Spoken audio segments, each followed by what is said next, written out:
The mid-80s flipped the script, cocaine hits the ghetto, whipped up with baking soda on filthy stoves, you get crack. It costs pennies and hooks you instantly. In a couple of years, your street gang morphs into a militarized drug cartel.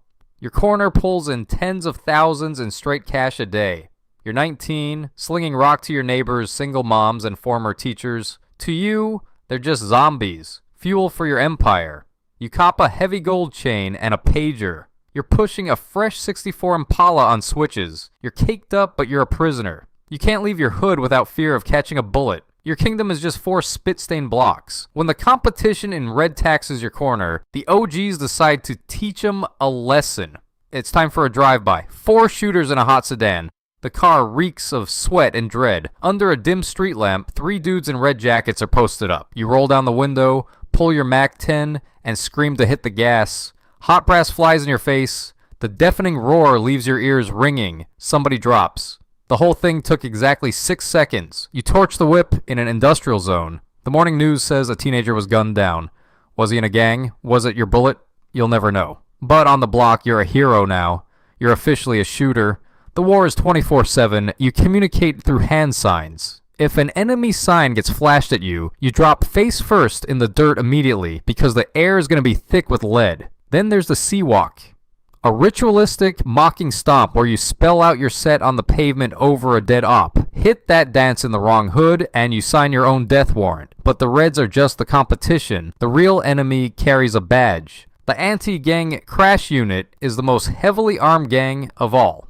They don't read you your rights. They got a favorite psychological torture. Snatching up a lone crip, driving him deep into a red hood, and kicking him out. It's almost guaranteed suicide. In response to the crack epidemic, the police use literal army armored personnel carriers to smash through living room walls in the dead of night.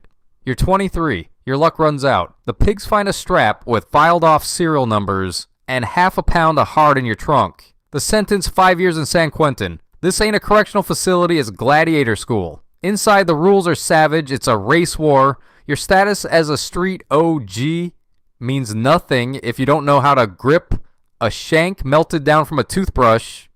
On the rec yard, your back is always glued to the concrete wall. When you hit the gate on parole 3.5 years later, you ain't a street kid anymore. You're a professional convict with severe PTSD. Trauma gets medicated with hard liquor and loud. It is 1992. You're out. Los Angeles is burning in the infamous riots. Amidst the chaos, leaders of the Reds and Blues link up and agree to stop slaughtering each other to stand against the system. For a few months, a surreal peace takes over, but you've lived by the gun for too long.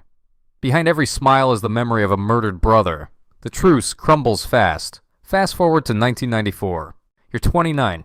For a street gangster, you're an ancient man. You've survived 4 heavy shootouts, 2 stab wounds, the pen, and the crack epidemic. It's a sweltering July evening. Your Impala broke down, so you walk to the 24-hour spot. You're chilling on your turf in a flawless blue rag and a baggy white tee, but the day before, you copped some fresh kicks. You missed one tiny detail. The plug laced them with burgundy strings.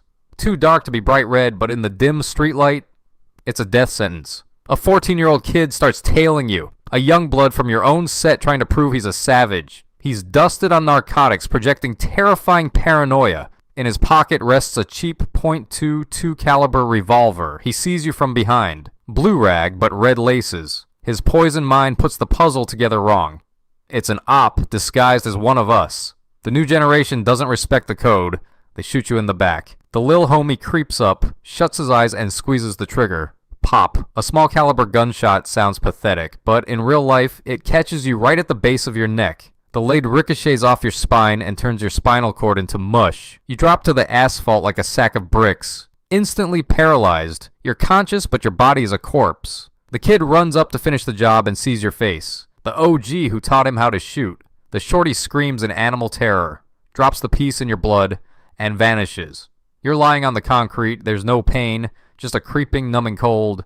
You don't die in a blaze of glory exchanging fire with SWAT. A veteran of the 80s dies from a bullet fired by a dusted-out kid from his own set over the color of some damn shoelaces. The street that raised you finally became your grave. Let's review your life stats. Your final age is 29. Your status is deceased. Cause of death, friendly fire, and a fatal wardrobe malfunction. About $1 million in drug cash slipped through your fingers. Your legal assets at the time of death, $145 cash in your pocket and a busted whip. Bullets fired in a lifetime, over 1,000. Confirmed kills, 0. Homies buried, 28, more than a Vietnam vet. The Hollywood myth says a gang is an unbreakable brotherhood. The reality is, a gang is a blood-soaked pyramid scheme. As soon as it comes time to split the crack money, homies kill homies faster than the cops. The gangster life is sleeping with a strap under your pillow, addiction, and dying in a puddle on dirty concrete. Your spot on the corner was taken by another young blood the very next morning. 3 years later, everybody forgot your name except your mom. All that's left of you is a blue rag faded by the California sun and a crooked tag on a concrete wall, crossed out with red paint a long time ago. The end.